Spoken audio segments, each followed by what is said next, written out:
Professor Howard will never believe this.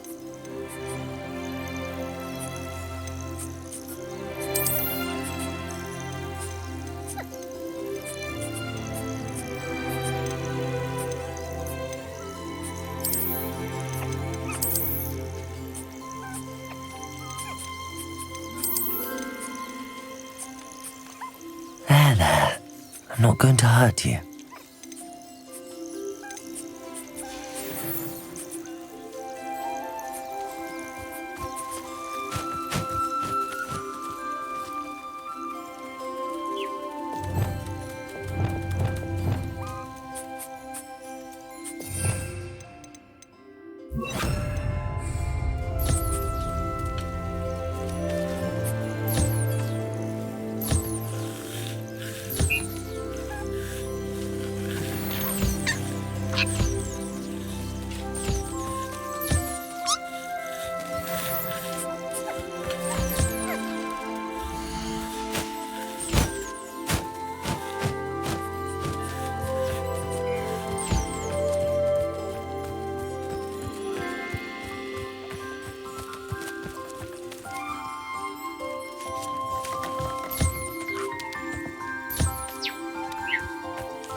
This will be more useful when I have something to identify.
should let Deke know about the newborn Thestral.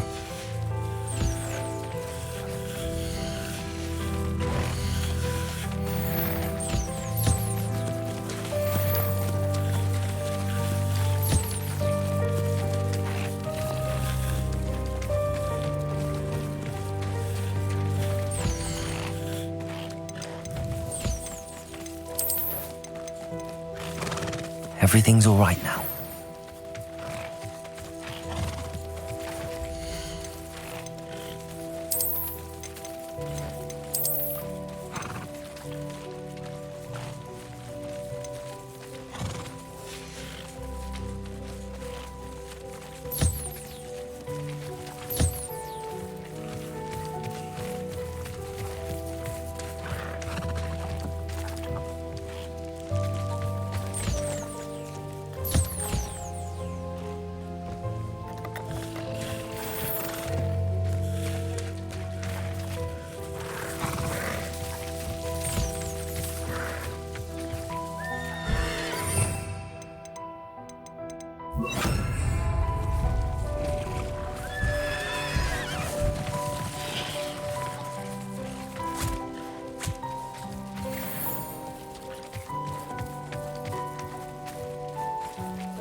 Hello, Deke.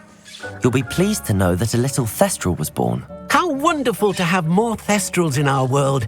Such misunderstood beasts. I'm sorry that we can both see Thestrals, Deke. Deke is privileged to see such majestic beasts, but sometimes wishes Deke couldn't. Deke is to blame. What do you mean, to blame? Years ago, Deke's master ordered Deke to help him capture a phoenix, the rarest of all beasts, that master had spotted high on a cliff. The phoenix was the most beautiful beast Deke had ever seen. Deke begged master to leave her be. When Deke hesitated to climb up the cliff as ordered, Deke had to punish himself.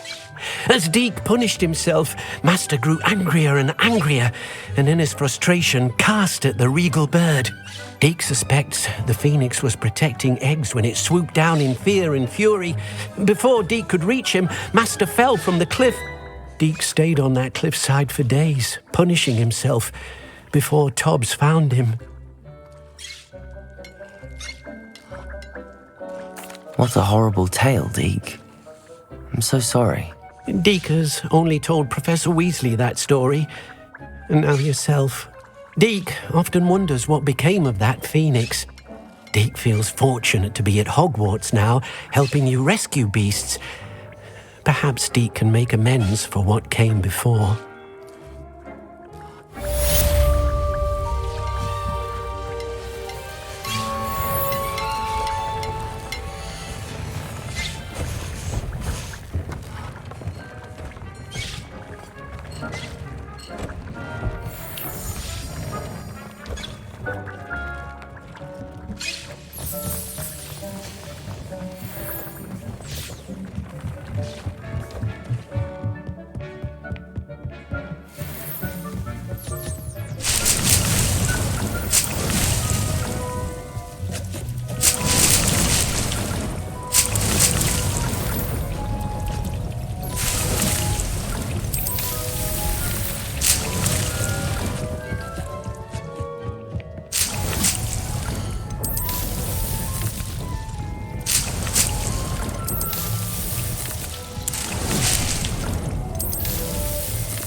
Thinks you should be proud of all the potions you've brewed.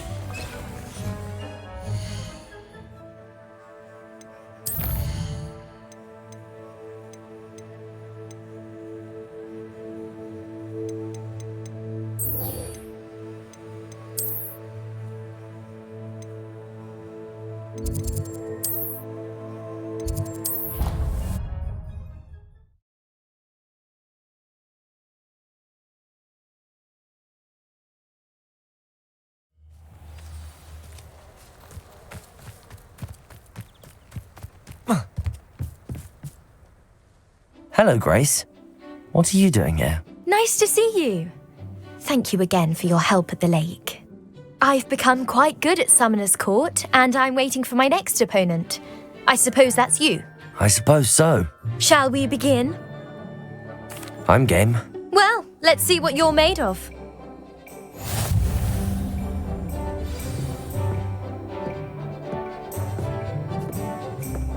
Accio.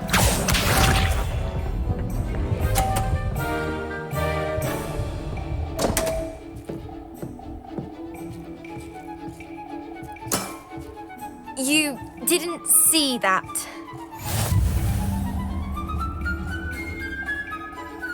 Accio.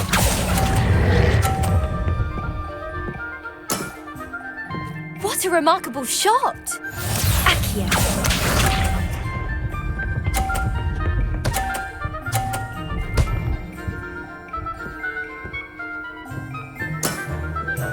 That's the way to do it.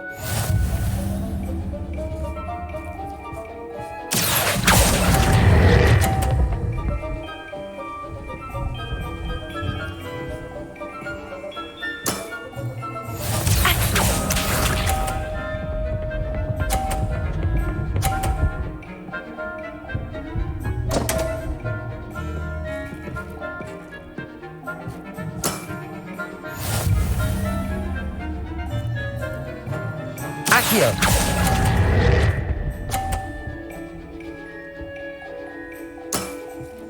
Well, it appears I've been bested.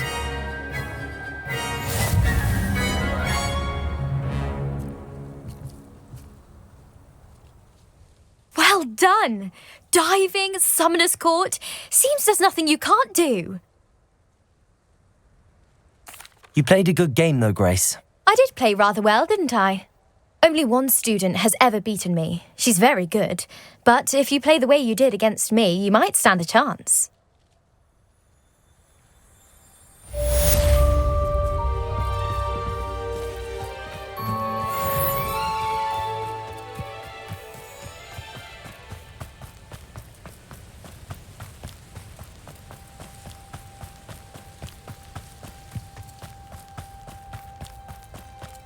Revelio.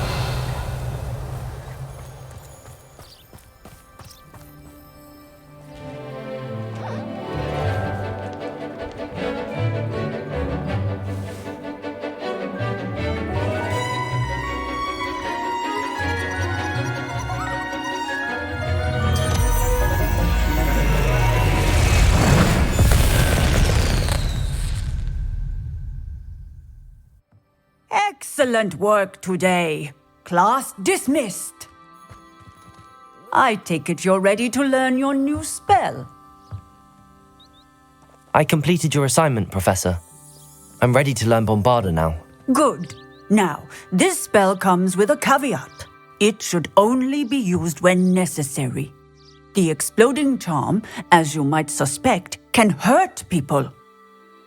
Use caution when casting it. I will, Professor. I will hold you to that promise.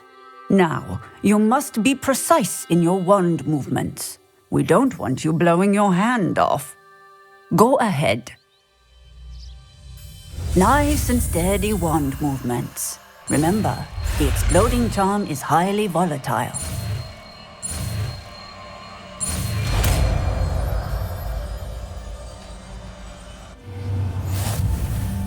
Well done. Now, let us put it into practice, shall we? Go ahead and try it on the pumpkins.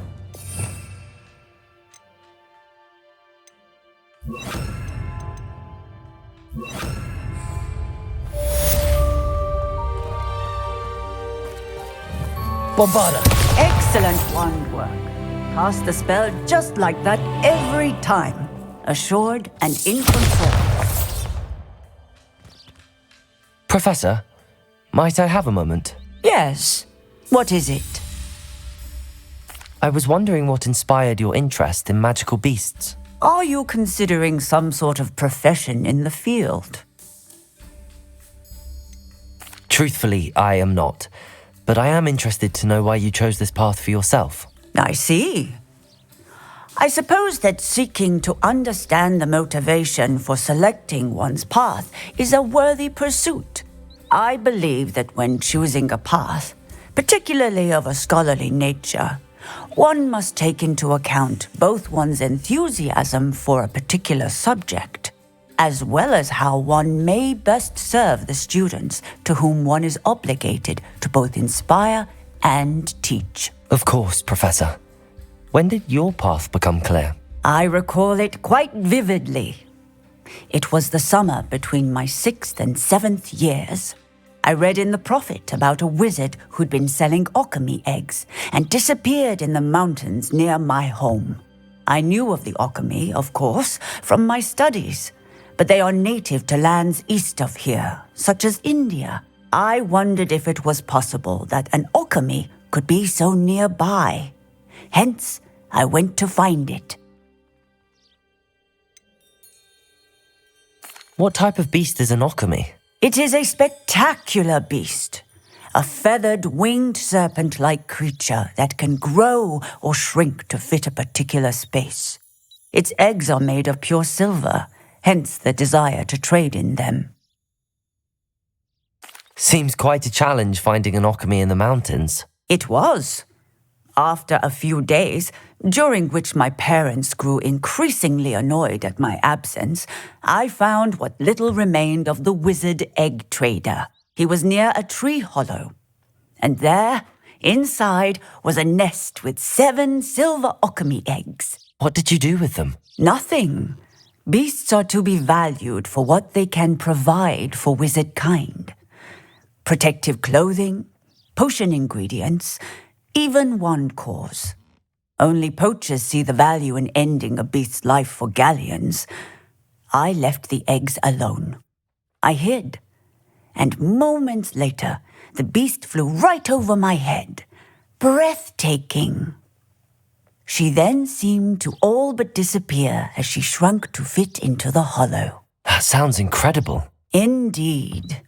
I knew in that moment that I needed to understand all that I could about beasts and ensure that wizard kind learned to benefit properly from them.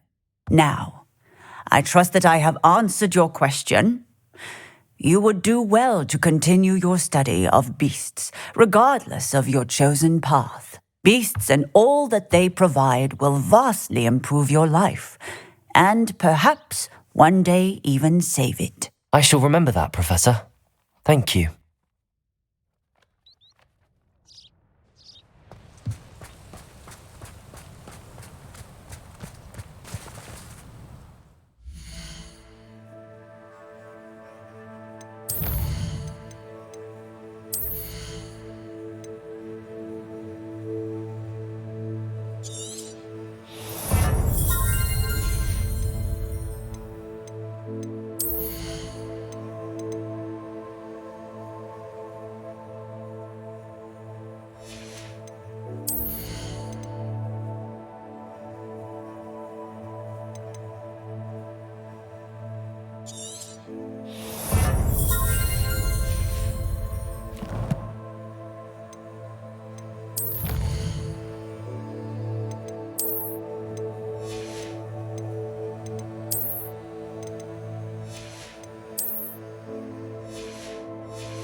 I've always said that travel broadens the mind.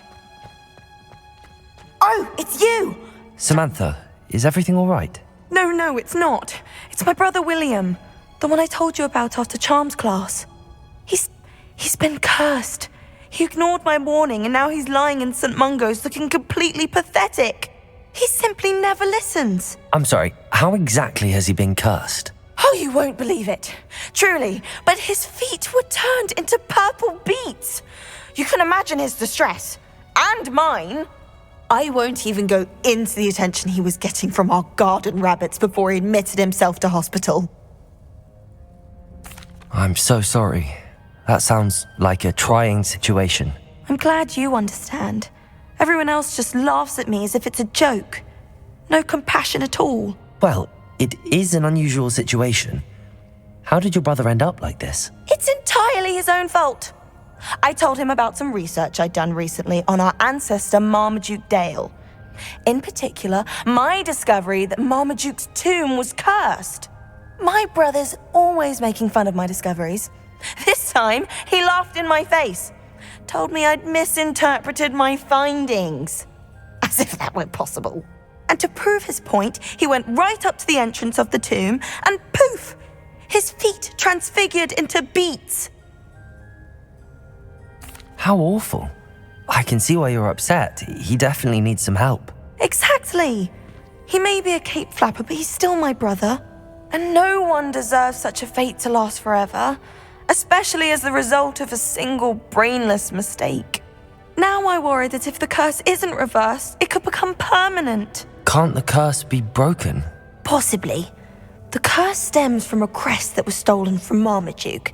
If the crest were returned to its rightful place upon his sarcophagus, then I believe that William's feet may be restored. You battled trolls when they attacked Hogsmeade, escaped a dragon, and I could tell by your work and charms that you're a skilled spellcaster. Returning a crest to a sarcophagus should be almost effortless for you. So, will you help us? Why was Marmaduke's tomb cursed? The curse is the result of an intense sibling rivalry between Granham Dale and his younger brother Marmaduke. Marmaduke was a famed herbologist, and Granham resented the attention that he received. Sibling rivalry? Sounds as if it might run in the family. But I would never intentionally curse my brother, not like Granham did. When their mother died, Marmaduke was given the prized family crest. Granham felt that as the eldest child, he should have been given it. Years later, when Marmaduke died, Granham stole it and cursed the tomb so that none in the Dale family could ever pay their respects. How do you know it's safe? I don't want my feet to turn into beets as well. Oh, but the curse only applies to Marmaduke's descendants, as my brother so aptly demonstrated. That's why I need your help. You're unrelated to my family, so the curse wouldn't affect you. Why is your ancestor so well known? He discovered the properties of several magical herbs and plants. He also uncovered numerous types of flora. The wizarding world owes him a great debt. His work not only impacted the discipline of herbology, but also potion making. I can take the crest to Marmaduke's sarcophagus for you. Oh, thank you! Thank you so much! You'll simply go into the tomb where Marmaduke was laid to rest and place the crest on top of his sarcophagus. According to my research, the tomb's been abandoned for centuries, so it should be a fairly simple task. You'll find it just east of the hamlet of Brockborough. Thank you for your help. My family is indebted to you.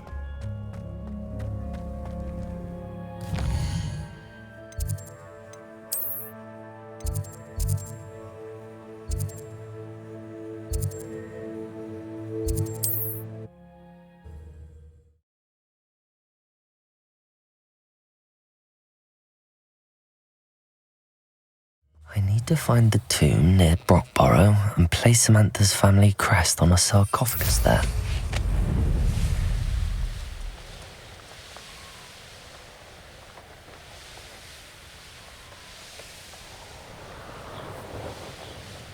Revelio! Wonder if I'm safe to explore in there.